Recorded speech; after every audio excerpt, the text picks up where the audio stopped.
राजा रघुवंशी हत्याकांड में जैसे जैसे शिलांग पुलिस की तफ्तीश आगे बढ़ रही है, वैसे वैसे सोनम की खूनी साजिश के नए नए खुलासे हो रहे हैं। सोनम ने अपने बॉयफ्रेंड राज कुशवाहा के साथ शादी से पहले इंदौर के एक रेस्टोरेंट में राजा की हत्या की प्लानिंग की थी। साथ ही इस हत्याकांड में एक नया किरदार की एंट्री हो गई है, जिसे सोनम ने 38 दिन में 234 कॉल की थी। आखिर इस शख्स का क्या कनेक्शन बेवफा सोनम से है और राजा पर हमला पहला वार किसने किया था? देखिए राजा हत्याकांड में नए खुलासे की ये एक्सक्लूसिव रिपोर्ट।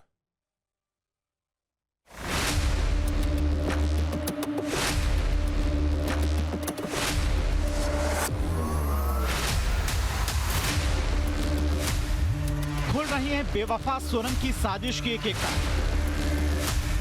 इंदौर से शिलांग तक सोनम की खूनी साजिश का सफर।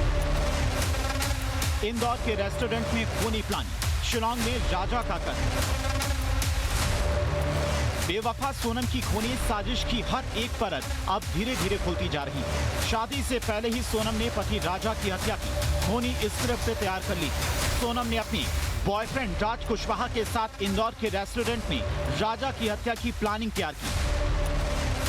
इंदौर के सुपर कॉरिडोर स्थित रेस्टोरेंट में सभी सोनम और राज आरोपियों के साथ मीटिंग की थी, जिसमें राजा की कत्ल की फुल प्रूफ प्लानिंग तैयार की गई। राजा रघुवंशी मर्डर मामले में शिलांग पुलिस का शिकंजा सोनम समेत सभी 5 आरोपियों पर सख्त होता जा रहा है। क्राइम सीन रिक्रिएशन की प्रक्रिया शिलांग पुलिस पूरी कर चुकी है, जिसमें कई चौंकाने वाले खुलासे हुए हैं। सोनम ने शादी से करीब 1 महीने पहले ही राजा को मारने की प्लानिंग शुरू कर दी थी। ऐसा इसलिए माना जा रहा है क्योंकि आरोपी सोनम, राज और विशाल की अप्रैल में ही मुलाकात हो चुकी थी। इंदौर की सुपर कॉरिडोर स्थित रेस्टोरेंट पर सभी आरोपी मिलते हैं। वहीं सबसे पहले सोनम और सभी दूसरे आरोपियों के बीच में मर्डर को लेकर प्लानिंग बनी। रेस्टोरेंट संचालक ने भी इस बात की तस्दीक कर दी है कि सोनम, राज, विशाल अप्रैल में उस रेस्टोरेंट में 1-2 बार आए थे। शादी 11 मई को हुई थी और रेस्टोरेंट में मुलाकात की बात अप्रैल के आखिरी हफ्ते में बताई जा रही है। ऐसे में ये साफ हो गया कि शादी के लगभग 15 दिन पहले ही राज और सोनम ने मिलकर ये तय कर लिया था कि राजा को रास्ते से हटाकर फिर वो शादी कर लेंगे। चर्चित कांड है, तो शर्मसार करने वाला, इंदौर को शर्मसार करने वाला कांड है ये जो काम हुआ, बहुत माँ अहिल्या की नगरी को अपवित्र करा इस लेडीज ने। और जिस प्रकार से ये करा है, हम सब शर्मिंदा, इंदौर वासी जितने भी MP वासी शर्मिंदा है, शिलांग और अदर स्टेट के आगे। मैंने पहले भी कई न्यूज़ रिपोर्टर से बोला है कि यहाँ 50 प्रकार के कस्टमर आते हैं। मैं किसी की बात का सुन नहीं पाता हूँ ना, मैं क्या सुनूंगा उनकी बात। मेरे पास ऑर्डर आता है कि हमारे को ये डिश लगा दीजिए, वो लगा दीजिए, उसके बाद हमारा काम खत्म हो जाता है। यहाँ से 1 किलोमीटर की दूरी पर रहे नंदबाग कॉलोनी है, कुशवाहा नगर कॉलोनी है। ये क्या 1 से 1.5 किलोमीटर का एरिया है, इसके आसपास रहता है वो। तो स्वाभाविक सी बात है, 1-1.5 किलोमीटर पे कोई भी घूमने फिरने के हिसाब से भी आता है, खाना खाने के हिसाब से भी आता है। हाँ, देखा हुआ सा लगता है कि ऐसा पहली बार जब उसका वो फोटो देखा था न्यूज़ में, तो ऐसा लगा था कि हाँ इसको देखा हुआ है, क्योंकि मेरा भी रहना नंदबाग कॉलोनी का है। अभी तो कोई भी नहीं आया मेरे पास। नहीं, DVR तो कोई भी नहीं लेके गया। और मेरे यहाँ क्या DVR में जो कैपेसिटी है वो 8 से 10 दिन की है, उससे ज़्यादा की उसकी कैपेसिटी नहीं। शिलांग पुलिस ने भी तफ्तीश का दायरा बढ़ाते हुए इंदौर पहुंचकर राजा रघुवंशी के परिजनों से बातचीत की। शिलांग पुलिस सोनम के व्यवहार के बारे में जानकारी जुटा रही है। परिजनों से शिलांग पुलिस ने पूछा कि शादी के बाद उसका व्यवहार कैसा था, घर वालों को लेकर उसका रवैया कैसा था, राजा रघुवंशी के साथ में उसके संबंध क्या असामान्य नजर आते थे।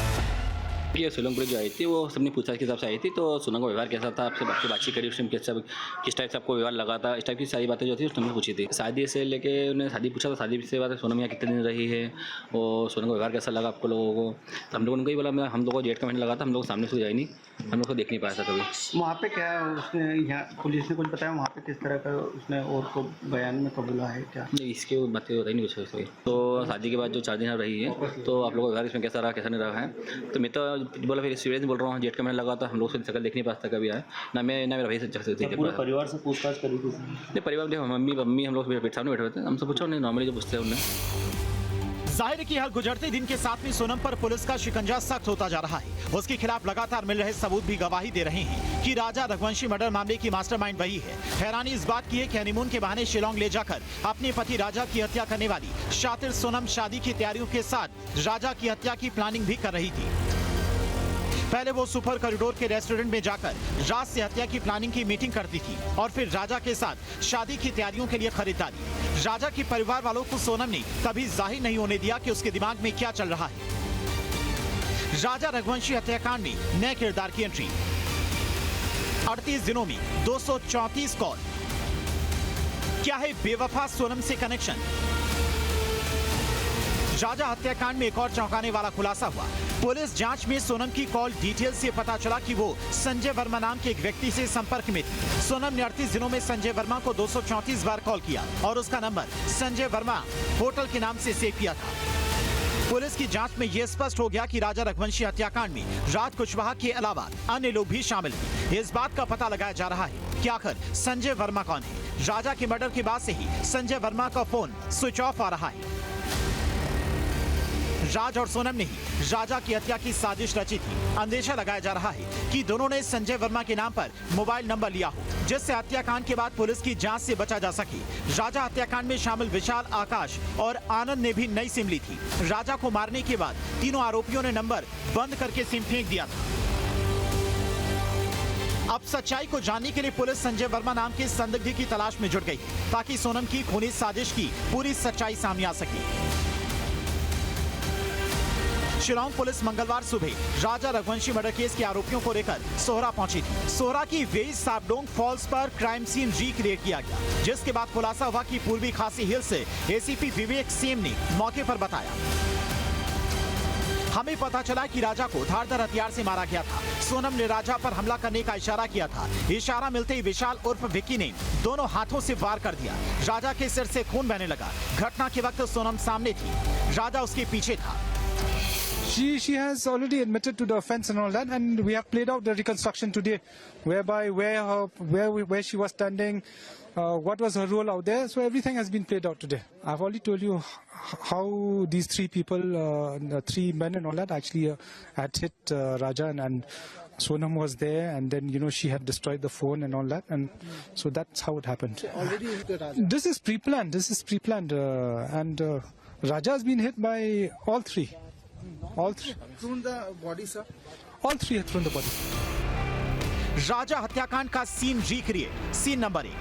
राज सोनम से मिले विशाल, आनंद और आकाश दोपहर 12 बजे मौलखिया की पार्किंग में पांचों एक दूसरे से मिले। इसके बाद वे सभी साउ डोंग फॉल वाले रास्ते पर आगे बढ़े। एक दूसरे के फोटोग्राफ मोबाइल में लिए। फॉल के आगे सुनसान पार्किंग स्थल पर स्कूटी खड़ी की। वहां की व्यू पॉइंट पर पहुंचे। राजा हत्याकांड का scene recreate. Scene number 2। Vishal ने किया पहला वार। व्यू पॉइंट पर सोनम सामने थी, राजा रघुवंशी उसके पीछे। विशाल राजा के दाईं और आकाश उसके पीछे बाईं ओर था। आनंद भी राजा के बाईं ओर था। सोनम ने इशारा किया। विशाल ने दोनों हाथों से हथियार पकड़ा। पहला वार जोर से राजा के सिर पर किया। इसके बाद दूसरे हथियार से आकाश ने राजा के सिर पर वार किया। आनंद नर्वस था, इस वजह से वो ज्यादा जोर से वार नहीं कर सका। राजा हत्याकांड का scene recreate. Scene number 3। Raja पर विशाल ने जैसे वार किया, सिर से खून निकलने लगा। सोनम घबराकर वहां से दूर हट गई। राजा हत्याकांड का सीन रिक्रिएट। Scene number 4। तीनों ने राजा की लाश को खाई में फेंकने की कोशिश की। रेलिंग ऊंची होने की वजह से तीनों को मुश्किलें हुई। फिर सोनम ने भी तीनों की मदद कर राजा की लाश को खाई में फेंक दिया। आकाश की शर्ट में खून लग गया था, इस वजह से उसने अपनी शर्ट उतारकर वहीं पर फेंक दी। Scene number 5। राजा की हत्या को अंजाम देने के बाद दोनों हथियार खाई में फेंके। सोनम ने राज के मोबाइल को तोड़ा। उसके बाद विशाल ने मोबाइल और सिम को पूरी तरह से तोड़कर खाई में फेंका। मेघालय पुलिस फिलहाल रफ ट्रायंगल के पहलू पर ही पूरे हत्याकांड की जांच कर रही है। वित्तीय लेन देन या फिर पैसे के कारण हत्या किए जाने के पहलुओं पर भी मोटिव हो सकते हैं। इस पर जांच जारी है। राज ने भी शिलांग आने के लिए टिकट बुक किया था, लेकिन सोनम के परिवार बिजनेस में कर्मचारी होने के कारण वो शिलांग नहीं आया। उसे डर था कि यदि वो आया तो परिवार को शक हो जाएगा।